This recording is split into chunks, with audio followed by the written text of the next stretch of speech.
sino que es restaurar y transformar. Para esto, lógicamente, necesitamos entender que el principal problema del ser humano no es la ignorancia, sino el pecado. La ignorancia ya es un fruto, es una consecuencia del pecado. Solo que nosotros solo tenemos conciencia de las cosas que vemos. La pobreza, la violencia, las injusticias de la vida, la corrupción de los gobiernos, el orgullo y el abuso de los poderosos, en fin, son cosas que podemos ver. Percibimos esas actitudes malsanas, pero no percibimos, no nos damos cuenta que todo eso es consecuencia de algo más serio y más profundo.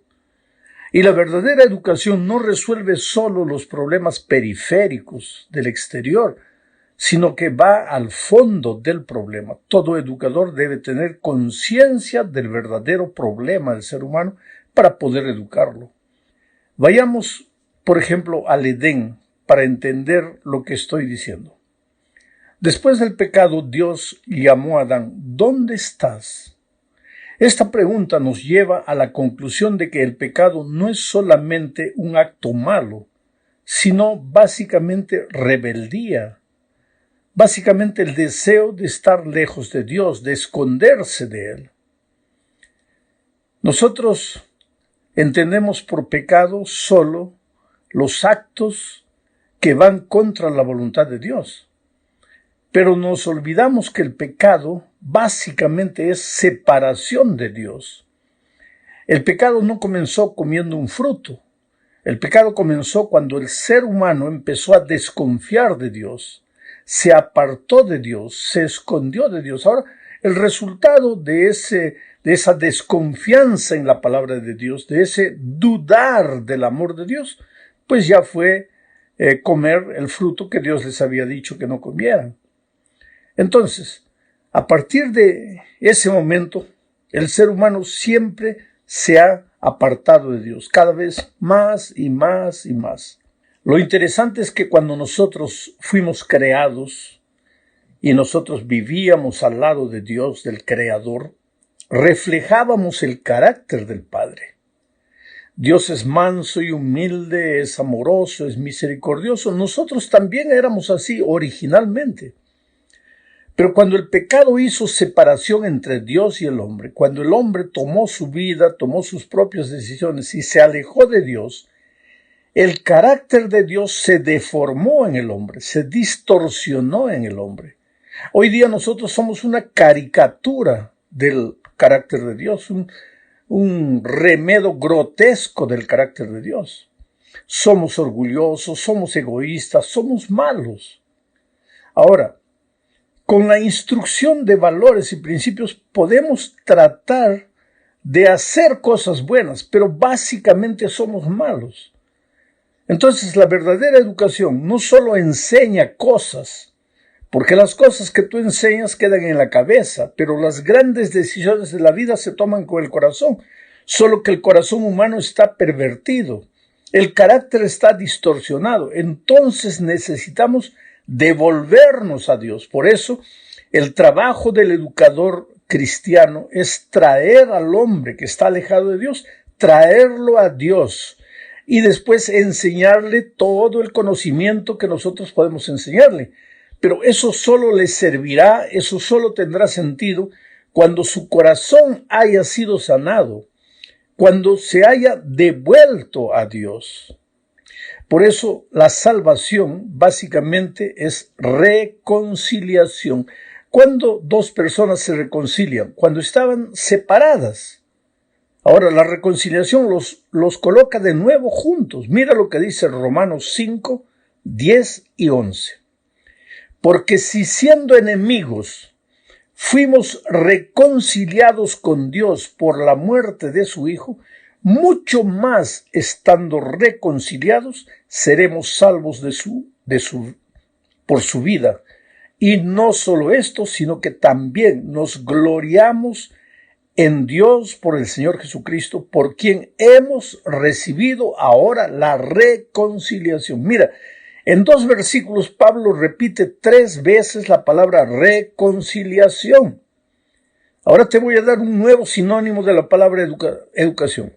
Educación es reconciliar al ser humano con Dios, traerlo de vuelta a Dios. ¿Para qué? Para que Dios lo cure, para que el carácter del hombre vuelva a ser semejante al carácter de Dios.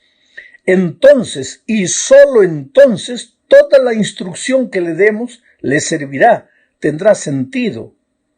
Pero si la instrucción entra en la cabeza, pero el corazón está deformado, pues nada va a cambiar. Por eso es que hay grandes hombres instruidos, doctores, que cometen crímenes horribles, que cometen actos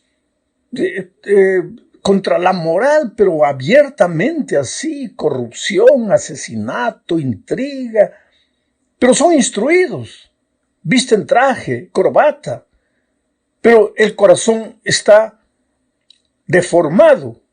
Han recibido instrucción en la escuela, en la universidad, pero no han recibido educación, no han sido reconciliados con Dios. Aquí está el desafío de los educadores cristianos.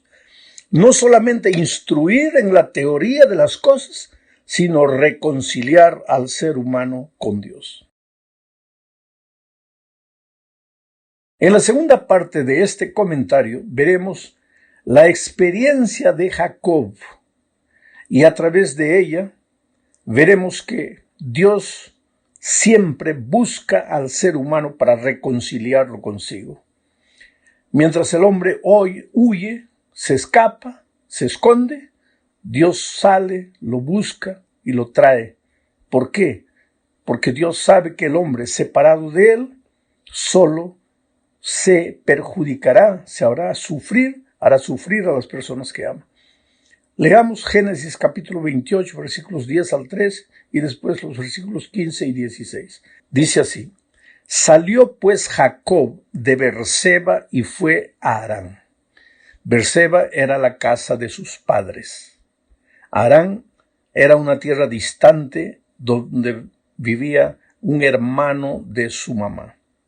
Pero simbólicamente podríamos decir aquí que salió Jacob de la presencia de sus padres y se fue a una tierra distante. Es lo que Adán y Eva hicieron en el jardín del Edén. Salieron del compañerismo con Dios y se fueron a una tierra distante llamada pecado. Bueno, salió pues Jacob de Beerseba y fue a Harán, y llegó a un cierto lugar y durmió allí, porque ya el sol se había puesto. Y tomó de las piedras de aquel paraje y puso a su cabecera, y se acostó en aquel lugar. Y soñó, y he aquí una escalera que estaba apoyada en tierra, y su extremo tocaba en el cielo. Y he aquí ángeles de Dios que subían y descendían por ella. Y he aquí Jehová estaba en lo alto de ella, de la escalera, el cual dijo: Yo soy Jehová, el Dios de Abraham, tu padre, y el Dios de Isaac. He aquí yo estoy contigo y te guardaré por donde quiera que fueras y volveré a traerte a esta tierra. Mira, volveré a traerte a esta tierra, porque no te dejaré hasta que haya hecho lo que te he dicho. Y despertó Jacob de su sueño y dijo: Ciertamente Jehová está en este lugar y yo no lo sabía. Es interesante que aquí en este texto, en esta historia, en este incidente de la vida de Jacob, podemos encontrar principios de educación cristiana. ¿Pero de qué manera, pastor? Es que el hombre se aleja de Dios. Y cuando se aleja de Dios, entra en el terreno de la oscuridad, de la ignorancia, del analfabetismo espiritual. No entiende nada, no tiene conciencia de su situación. ¿Y qué hace Dios? Dios lo busca. Jacob en este caso estaba huyendo y paró solo porque estaba cansado. Colocó una piedra de travesero y durmió, pero tuvo un sueño. Y Dios le muestra una escalera que va desde la tierra hasta el cielo. Y Dios está allá arriba y le habla y le dice: Mira, yo soy el Dios de tus padres. Yo he venido aquí a buscarte. Yo quiero traerte a tu tierra. Tú te estás yendo a una tierra extraña. Yo quiero traerte de vuelta a esta tierra. Entonces, él se despierta. Jacob se despierta y dice, ciertamente Jehová está en este lugar. Es que la verdadera educación busca al ser humano alejado de Dios y lo trae a Dios. Ya te dije que todas las materias que enseñamos son apenas argumentos que usamos para traer al ser humano a Dios, porque solo en Dios recibirá la verdadera educación. Lo que me impresiona es que Jacob dice, ciertamente Jehová está en este lugar y yo no lo sabía. Oh, mi amigo educador que me escuchas, la verdadera educación concientiza al ser humano de su verdadera situación con relación a Dios, porque Jacob no sabía que Dios estaba ahí, y hay mucha gente hoy que no sabe que está alejada de Dios. Y alejada de Dios, ya repito por tercera vez este pensamiento, puedes darle la instrucción que tú quieras, le va a servir de poco. A lo más le va a servir para sobrevivir en esta tierra miserable que un día va a llegar a su fin. Pero la verdadera educación no prepara al ser humano solo para esta vida, lo prepara para la vida eterna. Ahora, cuidado, no tienes que preparar al ser humano solo para la vida eterna, porque también necesita sobrevivir en esta tierra. Entonces tienes que preparar un buen profesional. Tienes que enseñarle la materia que enseñas bien enseñada. Vuelvo a repetir, nuestras escuelas, nuestros colegios, nuestras universidades tienen que ser excelentes por la instrucción que dan, pero tienen que ir más allá. Tienen que concientizar al ser humano de su necesidad de Dios y traer al ser humano a los pies de Dios. Porque solo Dios es capaz de cambiar su carácter, de hacerle un hombre, una mujer nueva. Porque te digo, hay grandes profesionales que tienen 1, 2, 3 doctorados, pero tienen un carácter horrible y no vencen la vida, no triunfan por causa de su carácter. Entonces, ¿de qué les vale toda la instrucción que recibieron si el carácter lo arruina todo? Por eso nuestra misión no es solamente instruir, es redimir, es educar, es reconciliar al hombre con Dios. Hablemos ahora en la tercera parte de Jesús como maestro. Leamos para esto Juan 1, 1 al 5 y después el versículo 14. Dice, en el principio era el verbo, Jesucristo, ¿no es cierto? Estoy comentando el texto. Y el verbo era con Dios, Jesucristo era con Dios. Y el verbo era Dios, Jesucristo era Dios. Este era en el principio con Dios. Todas las cosas por Él, por Jesucristo, fueron hechas, y sin Él nada de lo que ha sido hecho fue hecho. En Él, en Jesucristo, en el verbo, estaba la vida. Y la vida era la luz de los hombres. Mira, aquí viene la palabra luz, contrario a la palabra tinieblas. La ignorancia es tinieblas, la sabiduría es luz. En Él, en Jesucristo, estaba la vida. La vida era la luz de los hombres. La luz en las tinieblas resplandece, y las tinieblas no prevalecieron contra ella. Y aquel verbo, Jesucristo, fue hecho carne y habitó entre nosotros, y vimos su gloria, gloria como la del unigénito del Padre, lleno de gracia y de verdad. Jesucristo es la luz, la sabiduría. Santiago dice, si alguien tiene falta de sabiduría, pídala a Dios, que Él le dará abundantemente. En Cristo estaba la luz, la sabiduría. Las tinieblas de la ignorancia, el pecado, no prevalecerían sobre la luz. La luz es la luz. Pero esa luz necesitaba llegar al ser humano, porque nosotros vagábamos en este mundo de tinieblas, en este mundo de ignorancia espiritual. Y entonces la luz, el Señor Jesucristo, se hizo carne y vino a esta tierra. Y caminó entre nosotros, y anduvo entre nosotros, y nos enseñó a vivir, y nos concientizó de nuestra verdadera situación, que estábamos alejados de Dios. Juan fue uno de los primeros discípulos. Juan entrenó a otras personas, capacitó a otras personas. Esos discípulos que Juan capacitó, un día siguieron al Señor Jesucristo. Y Jesucristo les preguntó, ¿a dónde van? ¿Qué desean? Y ellos dijeron, Rabí, que quiere decir maestro, ¿dónde vives? Queremos ir a donde tú vas. queremos andar en tus caminos, queremos aprender de ti, Rabí, maestro. Jesucristo, el Dios eterno, creador de los cielos y la tierra, se hizo carne y vino a esta tierra para ser el gran Rabí, el gran maestro, el gran iluminador, la fuente de sabiduría. Por eso, si tú eres un educador cristiano, tienes que ir a la fuente, tienes que aceptar al Rabí, al gran maestro, como tu propio maestro. Tienes que aprender a sus pies. Muchas veces tienes que llorar al tener conciencia de tu propio pecado. Y solo entonces Dios te toma, barro imperfecto, y te hace un gran maestro como Él. Un hombre que lleva a la sala de clases no solamente instrucción, sino redención, reconciliación. Pero para eso tienes que aprender del gran maestro Jesucristo que se hizo hombre para venir a esta tierra. En la cuarta parte de este estudio veremos la respuesta de una mujer a la misión educadora de Cristo. Leamos Mateo 15, 26 al 28. Respondiendo él, Jesucristo, dijo, no está bien tomar el pan de los hijos y echarlo a los perrillos. Y ella dijo, sí, Señor, pero aún los perrillos comen de las migajas que caen de la mesa de sus amos. Entonces respondiendo Jesús dijo, oh mujer, grande es tu fe, hágase contigo como quieres. Y su hija fue sanada desde aquella hora. Ahora, mis amigos, este incidente sucedió en la región de Tiro y Fenicia.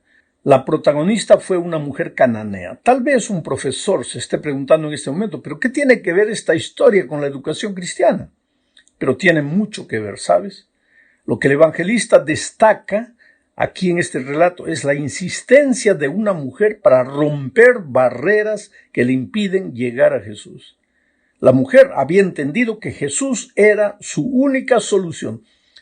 Pero había tantas barreras, empezando por la multitud que consideraba que un gentil no podía acercarse al maestro, pasando por los propios discípulos que no permitían que nadie llegase cerca del maestro, y terminando por las propias declaraciones de Jesús, que en el contexto histórico en que vivía y hablando en medio de judíos, estaba usando las expresiones que ellos usaban para referirse a los gentiles.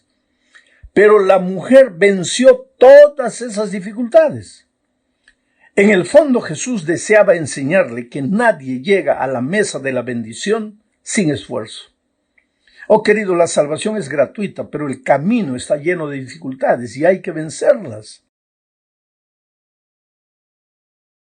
Si tú has colportado alguna vez, has vendido productos, libros, cualquier cosa, para pagar tus estudios, vas a entender que nadie llega a graduarse sin sacrificio, sin lágrimas, sin esfuerzo, sin dificultades. ¿Cuántas veces el gerente financiero de la institución te llamó, te dijo que no tenías dinero para continuar estudiando, te pidió que abandonases el colegio y tú te desanimaste? No, tú como la mujer cananea insististe, clamaste, suplicaste, imploraste y finalmente terminaste tus estudios. Tenemos que enseñarles a nuestros alumnos a llegar, a alcanzar la meta de graduarse, a pesar de las dificultades, a pesar de las luchas, a pesar de barreras, a pesar de gente que te diga que tú nunca vas a llegar. Tú no puedes desanimarte. ¿Por qué? Porque el reino es finalmente de los que luchan, de los que con fuerza lo arrebatan.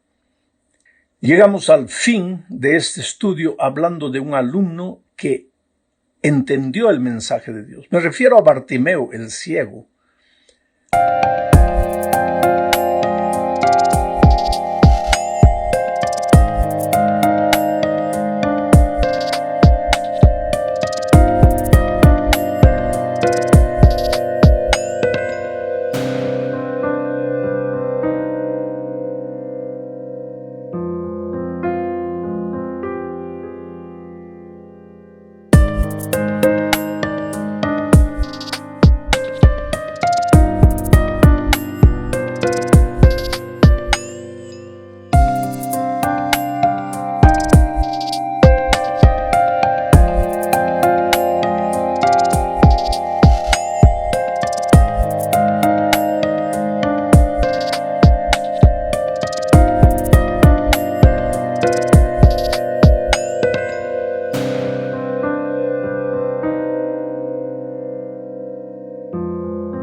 Los discípulos estaban al lado de Jesús, pero parece que daban la impresión de no entender la esencia de la misión de Cristo.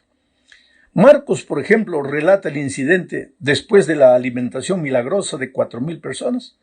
Después de este milagro, los discípulos y Jesús llegaron a la otra orilla del mar y Jesús les dijo: guardaos de la levadura de los fariseos y los publicanos. Y se estaba refiriendo a la doctrina, guardaos de la levadura. Pero ellos, los discípulos, se miraron unos a los otros y dijeron: seguramente que nos está diciendo esto porque no hemos traído pan. Mira, así era la historia de los discípulos. Jesús les hablaba de cosas espirituales, ellos entendían de cosas materiales. Ellos solo tenían ojos para las cosas que se ven. Cuando Jesús siempre quiso llevarlos del reino de esta tierra al reino celestial, ellos entendían solo las cosas del reino de esta tierra. Acababan de ver la alimentación milagrosa de 4,000 personas. Entonces ellos pensaron: si este Jesús, que fue capaz de multiplicar panes, es capaz, es nuestro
rey, nuestro líder, pues, ¿qué ejército nos va a vencer?